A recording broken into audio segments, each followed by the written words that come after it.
All right, listen up, people. We're about to embark on a wild journey. A journey so intense, so thrilling, that it'll make your grandma's bingo night look like a snooze fest. That's right, we're talking about running your first 5K.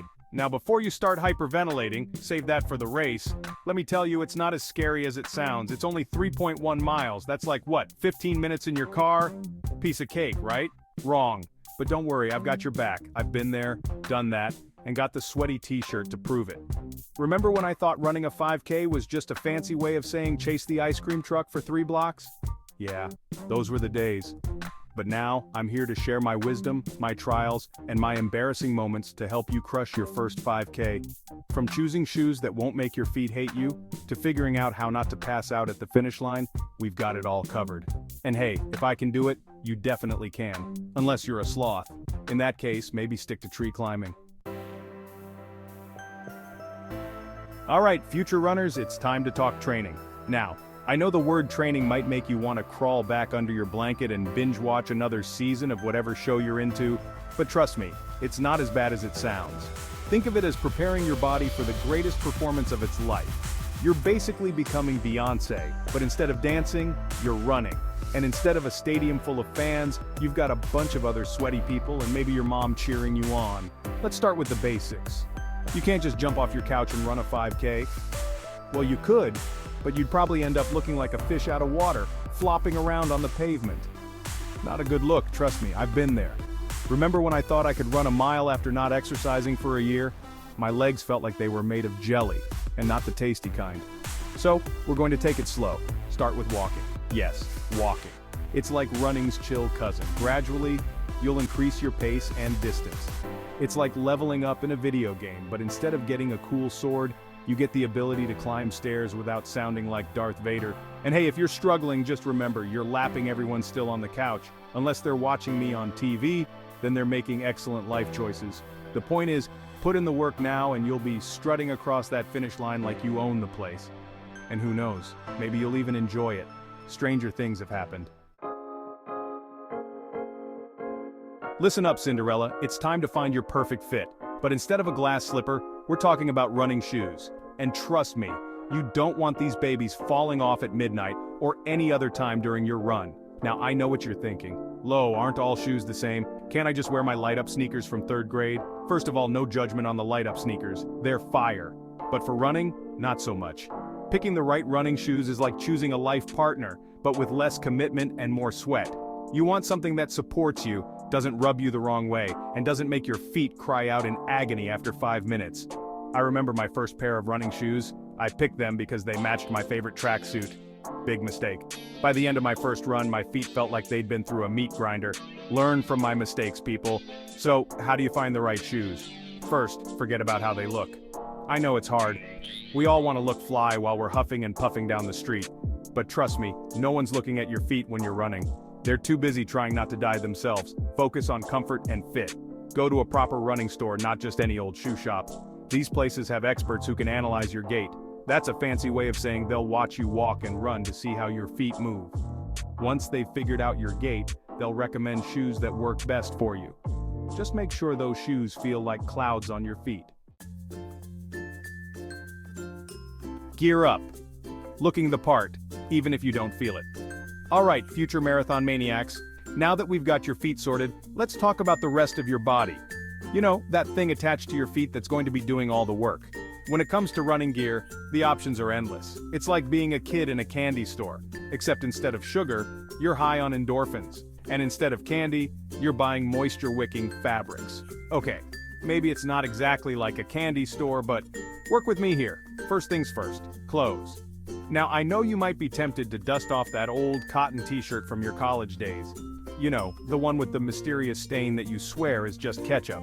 But trust me, cotton is not your friend when it comes to running. It soaks up sweat like a sponge and stays wet. You'll end up feeling like you just ran through a car wash.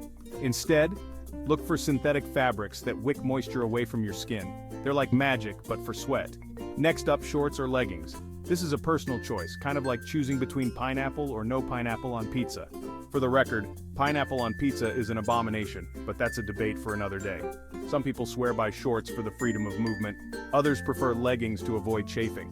Me, I like shorts. Hydration station, because sweat is just fat crying. Alright, future water connoisseurs, it's time to talk about the wet stuff. No, not rain. Although if you're running in the rain, kudos to you, you dedicated maniac. We're talking about hydration. Now I know what you're thinking. Lo, I drink water all the time, I'm basically a camel. Well, let me tell you something. Running a 5K isn't like sitting on your couch binge-watching my comedy specials, although that is an excellent use of your time. When you're running, you're sweating, and when you're sweating, you're losing water faster than I lose my cool around spiders. Here's the deal. Your body is like a very complex, very sweaty machine. And just like a machine needs oil to run smoothly, your body needs water. Without it, you'll start feeling like a piece of beef jerky, dry, tough, and not very flexible. Trust me, I learned this the hard way. There was this one time I thought I could run a 5K without drinking water beforehand. By mile 2, I was so thirsty I was eyeing the sprinklers on people's lawns like they were oases in a desert. So, how much should you drink? Well, it's not an exact science. Generally, you want to start hydrating well before your run. And by well before, I don't mean 5 minutes before you head out the door. Start drinking water regularly in the days leading up to your run. During your run, listen to your body. If you're thirsty, drink. It's not rocket science, people, and remember, if your pee is the color of apple juice, you need more water. If it's clear, you're in the clear. Fuel for fools, eating right without going nuts. Alright, future food champions, it's time to talk about what you're putting in your body. And no, I don't mean that late-night pizza you sneak when you think no one's watching. I see you. We all see you. I'm talking about the fuel that's going to power you through your 5K without making you feel like you're dragging a piano behind you. Now I know what you're thinking. Lo, are you saying I can't eat whatever I want? Well, yes and no. You can eat whatever you want, but if whatever you want is a triple cheeseburger with extra bacon right before your run, don't come crying to me when you're hugging a tree and praying for death at mile 1. Here's the deal. Your body is like a high-performance car. And just like you wouldn't put cheap gas in a Ferrari, not that I know what that's like, but I've seen it in movies, you don't want to put junk in your body before a run. You want to focus on foods that will give you energy without weighing you down. Think carbs, but not the I just ate an entire loaf of bread kind of carbs. We're talking whole grains, fruits, and vegetables. You know, the stuff your mom always told you to eat but you ignored in favor of chicken nuggets. Now, timing is everything. You don't want to eat a big meal right before your run unless you enjoy the feeling of a food baby doing somersaults in your stomach. Trust me, I've been there. There was this one time I thought it would be a good idea to eat a big plate of spaghetti an hour before a run. Let's just say it didn't end well, and I now have a deep-seated fear of Italian restaurants near running trails. Aim to eat a light meal about 2 hours before your run. Something like a banana with peanut butter or a small bowl of oatmeal. You want enough fuel to keep you going, but not so much that you feel like you're running with a lead weight in your gut. And let's not forget about post-run nutrition. After you've crossed that finish line and you're feeling like a sweaty, triumphant mess, you might be tempted to reward yourself with a giant burger and fries. And while I'm all for celebrating, I mean, have you seen my victory dances? Your body needs proper nutrition to recover.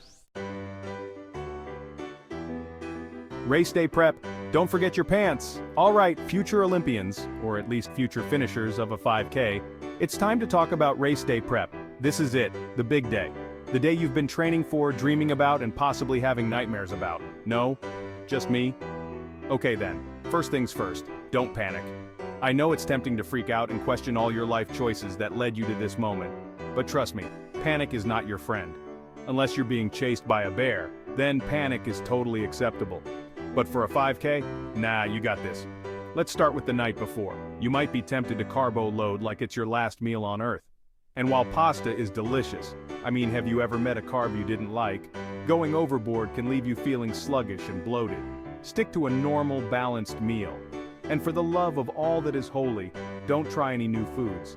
Race day is not the time to discover you have a sudden intolerance to exotic spices or that new protein bar that promises to turn you into Superman.